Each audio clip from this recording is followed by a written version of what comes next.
بسم الله الرحمن الرحيم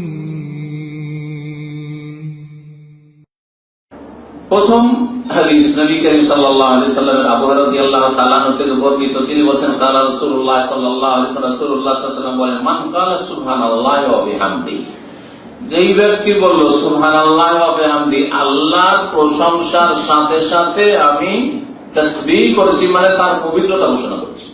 সুবহানাল্লাহ মানে আল্লাহর পবিত্রতা ঘোষণা করছি সমস্ত ত্রুটি থেকে, ঘাটতি থেকে আর দোষ থেকে, দোষ মুক্ত হওয়া ঘোষণা করছি। আল্লাহ সৃষ্টি ত্রুটি যুক্ত, দোষ যুক্ত, কিন্তু আল্লাহ পাকের ত্রুটি দোষ মুক্ত, এই হচ্ছে তাসবিহ করা। আর ওয়াবিহামদি তার প্রশংসার সাথে সাথে সকাল সন্ধ্যা জিকির আজকার সম্পর্কে কোরআনের হুকুম হচ্ছে যে তুমি তোমার রবের প্রশংসা বিজড়িত তাসবিহ করো। তাহলে কি বলবেন? সুবহানাল্লাহি ওয়া বিহামদিহি।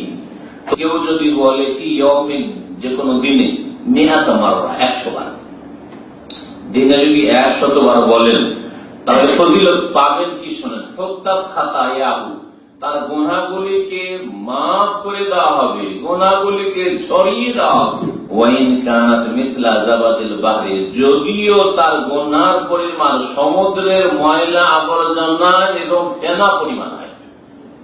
সাগরে কত ময়লা আবর্জনা রয়েছে, এই ময়লা আবর্জনা পরিমাণ যদি ভরপুর গুনাহ থাকে, তবু আল্লাহ রাব্বুল আলামিন কি করে দিবেন?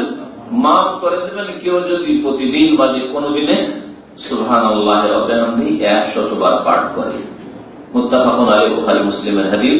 সহিহ বুখারী হাদিস নম্বর হচ্ছে 5926, সহিহ মুসলিমের 4857 নম্বর হাদিস। আর একটি ফজিলত শুনেন অন্য ভাষায়, সহিহ মুসলিমে রয়েছে। আবু হুরায়রা রাদিয়াল্লাহু তাআলা থেকে বর্ণিত, ক্বালা রাসূলুল্লাহ সাল্লাল্লাহু আলাইহি ওয়াসাল্লাম মান ক্বালা হিনা ইউসবিহু ওয়া হিনা ইউমসি। আগের থেকে কিন্তু সকাল সন্ধ্যার কথা নেই, যে কোনো দিনে।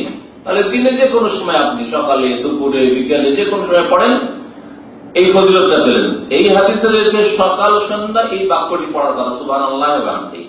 বলছেন নবী করিম সাল্লাল্লাহু আলাইহি ওয়াসাল্লাম মান ক্বালা হিনা ইউসবিহু ওয়া হিনা ইউমসি, কেউ যদি সকালবেলা যখন তার ভোর হলো সেই সময় বলে, আর সন্ধ্যাবেলা বলে, কি বলে?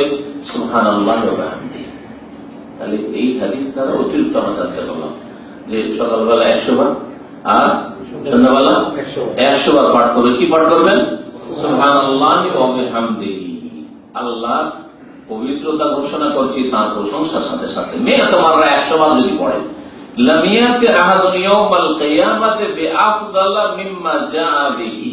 তাহলে তার মতো নেকি নিয়ে, সওয়াব নিয়ে কিয়ামতের দিনে আর কেউ আসতে পারবে না। তার চাইতে বেশি নেকি নিয়ে কেউ আর আসতে পারবে না কিয়ামতের দিনে। ইল্লা আহাদুন, তবে ওই ব্যক্তি, হ্যাঁ ওই ব্যক্তি ওর সমান বা বেশি নিয়ে আসতে পারে। কালা মিসলা মা কালা ও জাদা, তার সমান বললো মানে সেও 100 বার বললো, অথবা 100 বারের বেশি বললো। তাহলে আপনি 100 বার সকালে পড়েছেন সুবহানাল্লাহি ওয়া বিহামদিহি, সন্ধ্যাবেলা 100 বার পড়ে সুবহানাল্লাহি ওয়া বিহামদিহি, আর একজন 100 বার পড়েছে, আপনার সমান হয়ে গেল। আর যদি 100 বার বেশি বলে থাকে, তাহলে আপনার চাইতে সে বেশি নিয়ে আসলো, এ বোঝা গেল।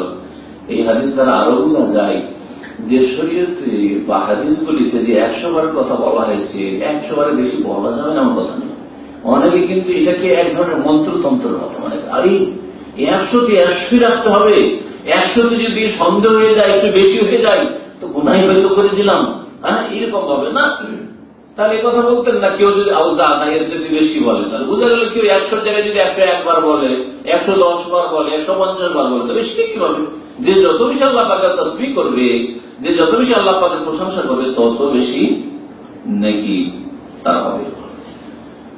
রাওয়াহু মুসলিম, হাদিস সহিহ মুসলিমের হাদিস নম্বর হচ্ছে 2692 নম্বর হাদিস। জাবের রাদিয়াল্লাহু তাআলা থেকে বর্ণিত 3 নম্বর হাদিস, নবী করিম সাল্লাল্লাহু আলাইহি ওয়াসাল্লাম বলেন মান ক্বালা সুবহানাল্লাহি ওয়া বিহামদিহি, সুবহানাল্লাহি ওয়া বিহামদিহি ফজিলত তাহলে চলছে। কেউ যদি সুবহানাল্লাহি ওয়া বিহামদিহি বলে, তাহলে ওয়ারিসাত লাহু নাখলাতুন ফিল জান্নাহ, একবার সুবহানাল্লাহি ওয়া বিহামদিহি বললেই তার জন্য জান্নাতে একটি খেজুর গাছ লাগানো হয়, খেজুর গাছ লাগানো হয়। রাওয়াহু তিরমিজি, হাদিস তিরমিজিতে রয়েছে এবং তিরমিজি হাদিসটিকে হাসান বলেছেন, আল্লামা আলবানী বলেছেন হাদিসটি সহিহ।